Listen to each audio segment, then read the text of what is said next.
আসসালামু আলাইকুম এভরিওয়ান। শুরু করছি আজ দা গল্প। লেখিকা সাবিলা সাবি, পর্ব সংখ্যা 6। চেন ম্যানশন, বেইজিংয়ের সবচেয়ে ধনী পরিবারের প্রাসাদতুল্য ভবন। সন্ধ্যার আলো পড়েছে মার্বেল মেঝেতে, ঝাড়বাতির আলো জ্বলে উঠেছে। জ্যাসপার ডিনারের টেবিলে বসতেই তার বাবা মিস্টার চেন জিন ঠান্ডা গলায় বললেন, আগামী মাসে লিন গ্রুপের মেয়ের সঙ্গে তোমার বিয়ে। ডিলটা আমাদের কোম্পানির জন্য অনেক বড়, তাই আমি চাইছি একটি আত্মীয়তা করতে তার সাথে। মেয়েটি খুব সুন্দরী এবং অভিজাত পরিবারের। 4-5টা মুহূর্তে নিঃশব্দ হয়ে গেল। জ্যাসপার চুপ করে থাকে, তারপর আস্তে করে ছুরি নামিয়ে রাখে টেবিলে। তার চোখে এক অদ্ভুত আগুন। আমি বিয়ে করব না। মা একটু থতমত খেয়ে বলে, কিন্তু তোমার ড্যাড তো সবকিছু ঠিক করে ফেলেছে। তোমার রিচার্জ, ভবিষ্যৎ সবই তো সামলে রাখবে এই মেয়েটা। জ্যাসপার দাঁড়িয়ে যায়, কণ্ঠে দৃঢ়তা, চোখে বিদ্রোহ। আমি এমন কাউকে বিয়ে করব না যাকে আমি ভালোবাসি না। আমি অন্য কাউকে ভালোবাসি। মা আর বাবা চমকে তাকিয়ে থাকে জ্যাসপারের দিকে। বাবার কণ্ঠ তীক্ষ্ণ হয়, কে সেই মেয়ে? সেদিন যে এসেছিল ফিওনা।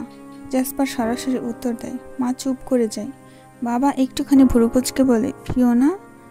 ওই মেয়ে কোন পরিবার থেকে এসেছে, কি ব্যাকগ্রাউন্ড? জ্যাসপার এবার ধীরে শান্ত গলায় উত্তর দেয়, ওর ব্যাকগ্রাউন্ডে কি আছে সেটা জানার দরকার নেই। ও আমার হৃদয়, আমার পছন্দ, আমার ভালোবাসা। আর আমি ওকে বিয়ে করব। ও এই বাড়িতে থাকবে আমার পাশে। আমি তো ওর বাড়িতে যেয়ে থাকবো না, তাই না? এক মুহূর্ত নীরবতা এলো। জ্যাসপার এবার ধীরে ধীরে ডাইনিং ছেড়ে চলে যায়, বাইরের দরজা বন্ধ হয়ে। জ্যাসপারের বাবা মা একে অপরের দিকে তাকিয়ে থাকলো। বাবা মৃদু স্বরে ফিসফিস করলো, ছেলেটা সত্যি বদলে গিয়েছে। সন্ধ্যার ঠিক পরপরই জ্যাসপারের বাবা মিস্টার জিন তার গার্ডদের ডেকে হুকুম দেয়, তোমরা যাও, ওই মেয়েটার পরিবারকে বুঝিয়ে বলো যাতে তারা নিজেদের মেয়েকে পথে রাখে। 3 দিনের মধ্যে যদি ও আবার জ্যাসপারের কাছে আসে, তাহলে আমি যা করব তা ওদের কল্পনার বাইরে। এটা বলেই তিনি তাকান কাচের জানালার বাইরে, যেখানে তার ছেলের হাসি একদিন তাকে গর্বিত করত, কিন্তু এখন সেই হাসির পেছনে আছে এক অচেনা মেয়ে। বেইজিংয়ের একটি সাধারণ অ্যাপার্টমেন্টে রাত 8টা। ফিওনা তখন পড়ার টেবিলে বসে কিছু নোট লিখছিল। হঠাৎ দরজায় ধাক্কা পড়ল। তার বাবা মা দরজা খুলতে ভেতরে ঢুকে পড়ল দুজন অচেনা লোক। তারা কিছু না বলে একটা চিঠি এগিয়ে দেয়। আপনার মেয়ের জন্য এটা আমাদের শেষ সতর্কবার্তা। তাকে বলবেন জ্যাসপার অরিজিনের আশপাশে যেন না যায়। আপনি তো জানেন এই শহরে কার হাতে ক্ষমতা। চিঠি দিয়ে চলে যায় তারা, কিন্তু চোখে ছিল হুমকির আগুন। ভেতরে ভয় আর রাগে কাঁপছিলেন ফিওনার বাবা। তিনি কোনো কথা না বলে ফিওনার কাঁধ চেপে ধরে বলেন, তুই কি আমার মুখ পোড়াতে চাস? তোকে ভার্সিটিতে পাঠিয়েছি ডক্টর বানানোর জন্য, আমার স্বপ্ন পূরণের জন্য। আর তুই প্রেম করছিস এক প্রফেসরের সাথে, তাও ধনী ঘরের ছেলে। ফিওনা চোখ বড় বড় করে কাঁপা কণ্ঠে বলে, বাবা, আমি ওকে ভালোবাসি আর ও আমাকে ভালোবাসে। হঠাৎ করে একটা চর পড়ে যায় ফিওনার গালে। ভালোবাসা দিয়ে পেট চলে না। আজ থেকে তোর পড়ালেখা বন্ধ। এই বাড়ির বাহিরে আর এক পাও রাখতে দেব না তোকে, কোথাও যেতে দেওয়া হবে না। ফিওনার বাবা ফিওনার ফোনটাও কেড়ে নিলেন, তারপর দরজার বাইরে দাঁড়িয়ে দরজাটা চটাং করে বন্ধ করে দিলেন। আর বাইরে থেকে বললেন, 3 দিন, এই 3 দিনের মধ্যে তুই কোনোভাবে বাইরে বেরোবি না, নয়তো ওরা আমাদের সব শেষ করে দেবে। রাত গভীর, ঘর অন্ধকার। ফিওনা বিছানায় বসে, মুখে অশ্রু গড়িয়ে পড়ছে। তার মুঠো ফাঁকা, ফোন নেই। জ্যাসপারকে জানাতেও পারছে না যে কি ঝড় বয়ে যাচ্ছে। তুমি জানো না জ্যাসপার, আমি তোমার থেকেও দূরে থাকতে পারছি না। আমাকে আটকে রাখা হয়েছে তোমার থেকে, তোমার ভালোবাসার থেকে। কান্না জড়িয়ে আসে গলায়, চোখ বুজে ফিস ফিস করে, তুমি না আসলে আমি শেষ হয়ে যাব একেবারেই। চীনের এক অভিজাত হোটেলের বলরুম, চাঁদনি আলো আর ঝাড়বাতির ঝলকে সবকিছু যেন ঝকমক করছে। অতিথিদের কোলাহল, দামি পারফিউমের গন্ধ, বিজনেস ক্লাসের মানুষের গম্ভীর হাসি, আর সবকিছু সাজানো এক রাজকীয় রাতের মতোই। জ্যাসপারের বাবা মিস্টার জিন মাইক্রোফোন উঠে দাঁড়ালেন। এক হাতে ওয়াইনের গ্লাস, অন্য হাতে হাসি। আমার ছেলের জীবনে একটা নতুন অধ্যায় শুরু হতে যাচ্ছে আজ। আমাদের পার্টনারশিপ শুধু ব্যবসায় নয়, এখন থেকে পারিবারিকভাবেও যুক্ত হবে। লোকেরা গুঞ্জন করে ওঠে। তারপর মঞ্চে উঠে আসলো একটা মেয়ে, সাদা গাউন, গলায় হীরার হার, ঠোঁটে বিজয়ী হাসি। সে সরাসরি জ্যাসপার দিকে এগিয়ে আসে। হাই জ্যাসপার বলে তার হাত ধরতে চায়, কিন্তু জ্যাসপার এক ধাক্কায় সরে যায়। তার চোখে যেন আগুন জ্বলছে। ডোন্ট টাচ মি, সে ফুঁসে ওঠে। লোকেরা থেমে যায়। ঠিক সেই মুহূর্তে জ্যাসপারের ফোনে একটা কল আসে, একটা পরিচিত নাম্বার, কিন্তু ফোন ধরেই তার মুখ পাল্টে যায়। ওপাশ থেকে লিন, তার কণ্ঠ কাঁপছে। স্যার, ফিওনাকে ওরা হুমকি দিয়েছে। আপনার পরিবার থেকে হুমকি দেওয়া হয়েছে। ওর ফোন কেড়ে নিয়েছে। ওর বাবা মা ওকে ঘরে আটকে রেখেছে। ও 2 দিন ধরে কাঁদছে অনেক। জ্যাসপারের কণ্ঠ স্তব্ধ হয়ে যায় মুহূর্তেই। এখন বুঝতে পারছে কেন ফিওনা 2 দিন ধরে ভার্সিটিতে আসেনি, কেন তার কোনো ফোন কল আর মেসেজের উত্তর দেয়নি। জ্যাসপারের মাথা নিচু, চোখ বন্ধ করে এক মুহূর্ত নিঃশ্বাস নেয়। তারপর হাতে ধরে রাখা ওয়াইনের গ্লাস ফেলে দেয় ফ্লোরে, আর পুরো পার্টির সামনে চিৎকার করে ওঠে, এনাফ! এই বিয়ে, এই অনুষ্ঠান, এই লোক দেখানো সবকিছু, এটা যদি আমার ফিউচার হয়, তাহলে আমি সেই ভবিষ্যৎ ছিঁড়ে ফেলছি এখনই। চারপাশ স্তব্ধ হয়ে যায় আচমকাই। জ্যাসপারের বাবা চিৎকার করে উঠল, Jasper, don't you dare walk away. কিন্তু জ্যাসপার আর একবারও পেছনে না তাকিয়ে দরজা খুলে বেরিয়ে যায়। তার গাড়ি জ্বলে ওঠে রাতের রাস্তায়। রাস্তায় বৃষ্টির ঝাঁট। গাড়ির ভেতর থেকে জ্যাসপার ফিসফিস করে, আই এম কামিং ফিওনা, যে করেই হোক তোমায় নিয়ে আসবো আমার কাছে একেবারের জন্য। গাড়ির স্পিড বাড়ায়। এদিকে দূরে ফিওনার ঘরে আলো নেভানো, কিন্তু তার চোখের ভেজা আলো এখনো অপেক্ষায়। অবশেষে গাড়ি এসে থামল ফিওনার বাড়ির সামনে। জ্যাসপার তড়িঘড়ি করে ফিওনার বাড়িতে ঢুকে পড়ে, তার মুখে আতঙ্ক আর চোখে একরকম বেপরোয়া প্রেম। কিন্তু ঠিক তখনই ফিওনার বাবা তার পথ আটকে দাঁড়ান। তুমি এখানেই থামো, তিনি কঠিন গলায় বললেন। তোমার পরিবারের লোকেরা আমার মেয়েকে অপমান করেছে। আমরা যেখানে অপমানিত হই সেখানে সম্পর্ক চলে না, যতই ভালোবাসো না কেন। জ্যাসপার হতভম্ব হয়ে যায়, তার কণ্ঠ কেঁপে ওঠে। আমি সব জানি, কিন্তু আমি ওকে ভালোবাসি স্যার, আমি ওকে ছেড়ে যাব না, প্লিজ। কিন্তু ফিওনার বাবার মুখে কোনো রকম ভাব নেই। তিনি তখন জ্যাসপারকে বাধা দেন, আর তখনই রাগে দুঃখে জ্যাসপার পাশের টেবিলের ফুলদানি ধাক্কা মেরে ফেলে দেয়। আরও কয়েকটা জিনিস ভাঙচুর করে বসে। তার কণ্ঠ ফেটে যায় রাগে। Why won't anyone understand, she is my life. ঠিক তখনই ফিওনার মা এগিয়ে এসে নরম গলায় বলে, ওকে যেতে দাও। তখন ফিওনার বাবা দরজার দিকে এগিয়ে গিয়ে চুপচাপ দরজাটা খুলে দেন। তার চোখে অনিচ্ছা, কিন্তু মুখে বোবা সমঝোতা। জ্যাসপার তখন আর অপেক্ষা না করে ভেতরে ছুটে যায়। ভেতরে ঢুকেই দেখল ফিওনা ফ্লোরে বসে আছে, চোখে অশ্রু। তার সামনে রাখা ছোট্ট একটা প্লেট, অর্ধেক খাওয়া খাবার আর এক গ্লাস পানি। তার কাঁধ কাঁপছে। এক হাতে মুখ ঢেকে রেখেছে, আরেক হাতে চেপে ধরেছে নিজের গলা। একা একা, নিঃসঙ্গ। জ্যাসপার ধীরে ধীরে তার কাছে যায়, হাঁটু গেড়ে বসে তার সামনে। ফিওনা, শুধু এতটুকুই বলতে পারে। ফিওনা তার মুখ তুলে তাকায়, চোখে অবাক বিস্ময়, ঠোঁটে কাঁপুনি।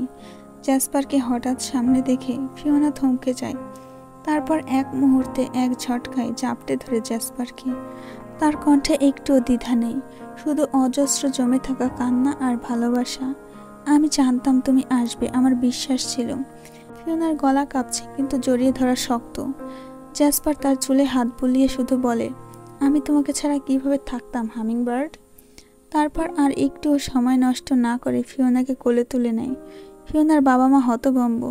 ফিওনার মা এগিয়ে এসে বলে, এটা কি করছো তুমি? ও এখনো আমাদের মেয়ে, তোমার নয়। ওকে এইভাবে কেউ নিয়ে যেতে দেখলে আমাদের মান সম্মান থাকবে না। কিন্তু জ্যাসপার থামে না। তার চোখে ছিল এক অটল দৃঢ়তা।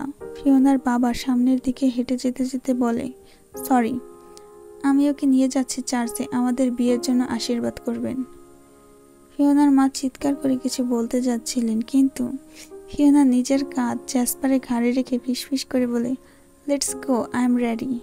জ্যাসপার দরজার দিকে এগিয়ে যায়। তার পায়ের আওয়াজ যেন ঘরের নীরবতা ছিন্ন করে দেয়।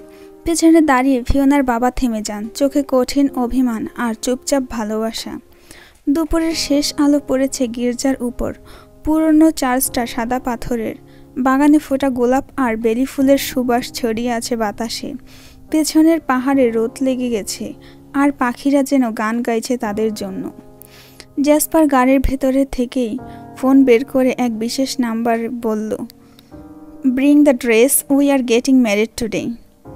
মাত্র 1 ঘন্টার মধ্যে কালো একটা গাড়ি এসে পৌঁছায়। একটি সুন্দর হাতে কাটা লেস আর সিল্কে মোড়ানো ব্রাইডাল গাউন, সাদা ভেলভেট একজোড়া মুক্তোর কানের দুল আর একটা ছোট্ট বুটিকের ফুলের তোড়া। ফিওনাকে গির্জার পাশের ছোট্ট ঘরটাতে নিয়ে যাওয়া হয়। একজন মহিলা তার চুল হালকা কার্ল করে দেয়, চোখে হালকা কাজল, ঠোঁটে গোলাপি ছোঁয়া। আর যখন সে আয়নার সামনে দাঁড়ায় তার চোখে নিজেকেই বিশ্বাস করে না। This is real. ফিওনার মুখ ফসকে ফিসফিস করে। অন্যদিকে জ্যাসপার গির্জার ভেতরে দাঁড়িয়ে আছে, কালো স্যুট, সাদা শার্ট আর একটা রূপালি টাই পরা। সে বারবার গির্জার দরজার দিকে তাকাচ্ছে। গির্জার ভেতরে অর্গানের সুর বাজছে, কানন ইন ডি শুরু হয়েছে। গির্জার বড় 2টা দরজা খুলে গেল, সবাই উঠে দাঁড়ায়। আর তখন ফিওনা হাঁটতে শুরু করে ধীরে ধীরে। তার মাথায় ভেল, হাতে রয়েছে ফুলের তোড়া। তার প্রতিটি পদক্ষেপে যেন জগৎ থেমে গিয়েছে। তার চোখ জ্যাসপারের চোখে আটকে গিয়েছে। জ্যাসপার হাঁপ ছেড়ে হাসে। সে ফিসফিস করে নিজের মনে বলে, hummingbird, you look like my forever. পুরোহিত সামনে দাঁড়িয়ে কোমল গলায় বলে, প্রিয় অতিথিবৃন্দ, আজ আমরা একত্রিত হয়েছি। সব আনুষ্ঠানিকতা শেষে তারা একে অপরের দিকে তাকায়। জ্যাসপার ফিওনার হাত ধরে বলে, আমি জ্যাসপার অরিজিন তোমাকে, অ্যালিসন ফিওনা, গ্রহণ করছি আমার স্ত্রী হিসাবে। এই পৃথিবীতে এবং তার ঊর্ধ্বে যতদিন আমার আত্মা বেঁচে থাকবে, আমি প্রতিজ্ঞা করছি তোমার সুখে হাসবো, তোমার দুঃখে তোমার পাশে থাকবো, তোমার সমস্ত দুর্বলতা আমার শক্তিতে আগলে রাখবো। আমি তোমার বন্ধু, প্রেমিক এবং আশ্রয় হব। চাঁদের আলো হোক বা অন্ধকার রাত, তুমি একা থাকবে না, কারণ আমি আছি সবসময় তোমার পাশে। আমি তোমাকে ভালোবাসি যেমন তুমি আছো, এবং আমি প্রতিজ্ঞা করছি আজ থেকে চিরকাল আমি শুধু তোমার হয়ে থাকব। এরপর ফিওনাও শপথ গ্রহণ করলো, আমি এলিসন ফিওনা তোমাকে, জ্যাসপার অরিজিন, গ্রহণ করছি আমার স্বামী হিসেবে। তুমি যেমন আছো, তোমার শক্তি আর দুর্বলতা নিয়ে আমি প্রতিজ্ঞা করছি। তোমার কণ্ঠের প্রতিটি শব্দে আমি আমার শান্তি খুঁজব। তোমার চোখের ভালোবাসার প্রতিফলন দেখে জীবন কাটাবো। তুমি রেগে থাকলে আমি ধৈর্য ধরব। তুমি ক্লান্ত হলে আমি আশ্রয় হব। তোমার পাশে দাঁড়িয়ে আমি হব সাহসী। তোমার ভালোবাসায় আমি হব পূর্ণ। আজ থেকে আমি শুধু তোমার, এই জীবন আর যা কিছুই তারপরেও। পুরোহিত এবার বললেন, এখন আপনি কনেকে চুমু খেতে পারেন। জ্যাসপার ধীরে ধীরে ফিওনার ভেল সরিয়ে তার কপালে চুমু দেয় আলতো করে, তারপর ঠোঁটে। চার্চের সবাই হাততালি দেয়। ফিওনার চোখে পানি, আর জ্যাসপার ফিসফিস করে বলে, you are mine now forever hummingbird. রাত গভীর হয়েছে। ফিওনা আর জ্যাসপার এখনো বাড়ি ফেরেনি। বিয়ের পোশাক এখনো তাদের গায়ে। ফিওনা আর জ্যাসপার দাঁড়িয়ে আছে এক পাহাড়ের চূড়ায়। চারপাশে নীরবতা, শুধু উপরে অসংখ্য তারা ঝলমল করছে, আর মৃদু বাতাসে ওদের পরস্পরের নিঃশ্বাস মিশে যাচ্ছে। ফিওনা আকাশের দিকে তাকিয়ে বলল, আজকের রাতটা যেন স্বপ্নের মতো। জ্যাসপার তার দিকে তাকিয়ে হালকা হাসলো। তার চোখে একরকম দুষ্টু মায়া দেখা গেল। স্বপ্ন বলছো? তাহলে চাইলে আরও এক ধাপ বাড়িয়ে দেই। ফিওনা অবাক হয়ে তাকায়, কি করবে? জ্যাসপার এগিয়ে এসে বলল, আকাশ ভ্রমণ করবে। ফিওনা হেসে ফেলে, পাগল নাকি, কিভাবে? তখন জ্যাসপার তার দিকে তাকিয়ে নিচু স্বরে বলে, ভুলে গেছো তোমার হাজবেন্ড কোনো সাধারণ মানব নয়, সে যে ড্রাগন। ফিওনার চোখ বড় বড় হয়ে যায়। জ্যাসপার ধীরে ধীরে পাহাড়ের ঢালে হাঁটতে হাঁটতে একটা গাছে ঘেরা খোলা জায়গায় আসে। তারপর সে চোখ বন্ধ করে। এক তীব্র আলো জ্বলে ওঠে, আর পরের মুহূর্তেই তার শরীর বদলে যেতে থাকে। তীক্ষ্ণ ডানা মেলে ধরে ঝলমলে সবুজ আঁশ আর বিশাল ড্রাগন রূপ। ফিওনা অবাক হয়ে এক পা পেছনে সরে যায়। তার বুক ধকধক করতে থাকে। ড্রাগন জ্যাসপার তার সামনে মাথা নিচু করলো। ভয় পেও না হামিংবার্ড, তোমার জায়গা আমার হৃদয়ের পাশে, আর এখন আমার পিঠে। ফিওনা একটু কাঁপা কাঁপা হাতে জ্যাসপারের গলায় হাত রাখে, তারপর ধীরে ধীরে উঠে বসলো পিঠে। প্রথমে ভয় পাচ্ছিল সে, কিন্তু ঠিক সেই মুহূর্তে জ্যাসপার ডানা মেলে আকাশে উড়াল দিল। পাহাড়ের মাথা ছাড়িয়ে নদীর বাঁক, শহরের আলো, মেঘের পর্দা পেরিয়ে তারা উড়ে যায় তারাদের মাঝে। ফিওনা ড্রাগনের গলা জড়িয়ে ধরে চোখ বন্ধ করে চিৎকার করে, এই পৃথিবীতে এর চেয়ে সুন্দর আর কিছু হতে পারে না। জ্যাসপার আকাশে ঘুরতে ঘুরতে বলে, তোমার ভালোবাসার ওজনেই আমার ডানা তৈরি হয়েছে। তারা সারা রাত আকাশে ভেসে থাকলো, নদী, পাহাড়, জঙ্গল, শহর সব নিচে পেরিয়ে গেল। উপরে তখন শুধুই তারা আর সেই আলোকিত জাদুর মতো নতুন দাম্পত্য প্রেম। জ্যাসপার আকাশ ভ্রমণ শেষে ফিওনাকে নিয়ে তার বাড়িতে চেন ম্যানশনে ফিরে আসলো। তার বাহুতে তখন ফিওনা, বিয়ের পরের নববধূর মতো সাদা ঘোমটা মাথায়। বাড়ির প্রবেশদ্বারে গার্ডরা বিস্ময়ে পাথরের মতো দাঁড়িয়ে আছে। জ্যাসপার, ফিওনা দুজন একসাথে হাতে হাত রেখে। এমন দৃশ্য এই বাড়িতে কেউ আগে কখনো দেখেনি। প্রবেশ মুখে দাঁড়িয়ে জ্যাসপারের মা মেইলি। তিনি ফিওনার দিকে তাকান কিছুক্ষণের জন্য, তার চোখে বিস্ময়, জটিলতা আর শেষে একটা মায়াভরা প্রশ্রয়।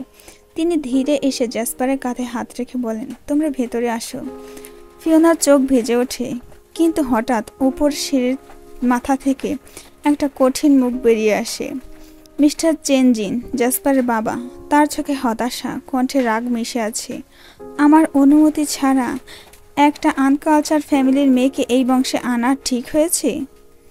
জ্যাসপার সোজা তার চোখে তাকিয়ে বলে, আমি এখনও তোমার সন্তান, কিন্তু আমি একজন স্বামীও। আমার স্ত্রীকে আপনি অপমান করার অধিকার রাখেন না। আমি এটা কিছুতেই মানব না। জ্যাসপারের বাবা আর কিছুই বলেন না, ঘুরে দাঁড়ান। তার চরণ শব্দ ধীরে ধীরে মিলিয়ে যায় করিডোরে। নিজের ঘরের দরজা জোরে বন্ধ করে দেন। ঘরে কিছুক্ষণ নীরবতা। মেইলি জ্যাসপারের পাশে দাঁড়িয়ে বলেন, ওনাকে কয়েকদিন সময় দাও। সে হয়তো একটু কঠিন, রাগী, অহংকারী, কিন্তু একজন বাবা। কিন্তু জ্যাসপার ফিওনার কানে মুখ এনে নিচু গলায় বলে, let's them wait, tonight you are mine. তারপর সকল রাজি রিয়াজ অগ্রাহ্য করে ফিওনাকে কোলে তুলে নেয় সবার সামনে। সিঁড়ি দিয়ে ধীরে ধীরে উঠে যায় নিজের ঘরের দিকে।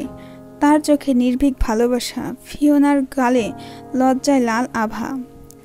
পেছনে জ্যাসপারের মা তাকিয়ে থাকেন, একটু হাসেন আর মনে মনে বলেন, শুধু প্রেমই পারে এক কঠিন নিষ্ঠুর হৃদয়কে গলিয়ে দিতে। সন্ধ্যা পেরিয়ে তখন রাত। চেন ম্যানশন নিস্তব্ধ। তারার আলো জানালার কাছে ঝিকিমিকি করছে। ফিওনা জ্যাসপারের বিশাল কক্ষের বিছানায় বসে আছে, একটা হালকা রেশমি পাতলা গাউন গায়ে। চোখে রয়েছে এক ধরনের প্রশান্তি, ক্লান্তি। ঠিক তখনই হঠাৎ দরজা খুলে যায়। জ্যাসপার ঢুকলো ঘরের ভেতরে। তার দু হাতে খাবার ভর্তি ট্রে, এক পাশে ধোয়া ওঠা গরম স্যুপ, আরেক পাশে ডিম, টোস্ট, ফল আর ছোট্ট এক গ্লাস গরম দুধ। ফিওনা অবাক চোখে তাকিয়ে, তুমি নিজে কিচেন থেকে খাবার নিয়ে এসেছো? জ্যাসপার ট্রেটা রেখে বলল, তোমার যত্ন নেওয়ার অধিকার শুধু আমার। সে ধীরে ধীরে একটা চামচে স্যুপ তুলে ফিওনার ঠোঁটের কাছে আনে, খাও। ফিওনা একটু লজ্জা পেয়ে চোখ নামিয়ে মুখ খোলে। জ্যাসপার চামচটা এগিয়ে দেয়। ফিওনা খায় আর বলে, তোমাকে এমন রূপে দেখে একদম অবিশ্বাস্য লাগছে। জ্যাসপার হেসে বলে, ভালোবাসলে মানুষ শুধু বদলায় না, সঠিক রূপে ফিরে আসে। তোমার ভালোবাসা আমাকে আমার আসল আমি বানিয়েছে। সে প্রতিটি খাবার নিজের হাতে খাইয়ে দেয় ফিওনাকে। তার চোখে ছিল শুধু গভীর যত্ন আর এক অনুচ্চারিত গর্ব। তোমাকে আর কোনোদিনও অযত্নে রাখবো না, কোনো দিক থেকেই না। ফিওনা তখন আস্তে করে বলে, তুমি আমার জীবনের সবচেয়ে মধুর অভ্যাস হয়ে যাচ্ছ। জ্যাসপার আলতো করে একটা চুমু দিল ফিওনার কপালে। তোমার প্রতিটি অভ্যাসে আমি নিজেকে খুঁজে পেতে চাই।